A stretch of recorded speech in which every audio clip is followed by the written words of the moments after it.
Connaissez-vous John Deligue? Si ce n'est pas le cas, moi et Raphaël, aujourd'hui nous allons vous expliquer ce personnage important dans l'histoire du crime.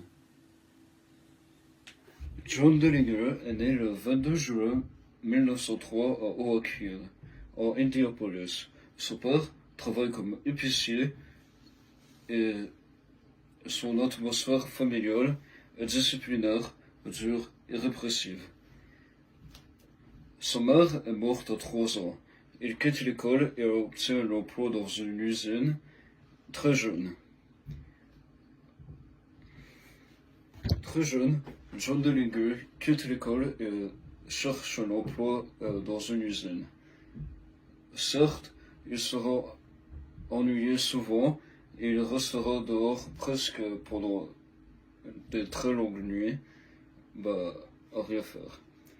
Son père, à cause de son manque de discipline, l'enrôlera dans l'armée. Comme vous pouvez vous en douter, la plupart des criminels ont commencé leur enfance en étant dans une classe pas très bien payée. Leurs parents, ils n'avaient pas de quoi leur fournir. En fait, ils avaient, mais pas assez. Et c'est un peu ce qui est arrivé à John Deligue. Celui-ci n'arrivait pas à trouver d'argent. Donc, il a exercé sa première tentative de vol dans une épicerie et il fut coupable d'agression et de coups de fouet. Cet acte lui coûtera 14 ans de prison en Indiana. Celui-ci sera aussi torturé en prison. John Deligue sera libéré de prison 8 ans et demi après le début de sa peine. Je tiens à vous rappeler que celle-ci va durer 14 ans.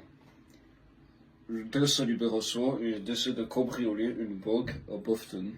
Il sera arrêté le 22 septembre et lors de son séjour dans la prison, il découvre dans la chambre de Deligue un plan d'évasion qui coûtera la vie à deux policiers, que ses amis tireront dessus.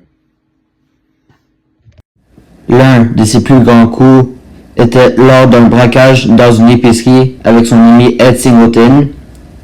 John Deligue et également son ami ont aussi fait un plan d'évasion dans 24 banques avec sa gang.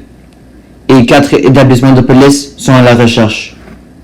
Donne-moi tout ton argent maintenant! C'est un ordre, ça je te tue! Allez, plus vite!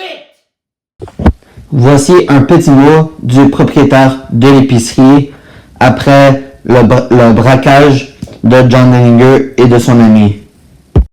J'étais surpris, stressé et triste d'avoir mal envers John Deligue. C'était l'enfer cette journée pour moi. Évidemment, à 19 ans, il s'est fait arrêter par la police en raison de ses problèmes judiciaires. Plus tard, la police l'ont pourchassé en raison de son braquage dans une épicerie. Alors, il s'est fait chasser par le BOI, qui était dans ce cas-là la police. Mais cette fois, il s'est pas fait arrêter. Et une autre fois, il s'est fait encore chasser par le BOI. Et cette fois-ci, ça a été réussi.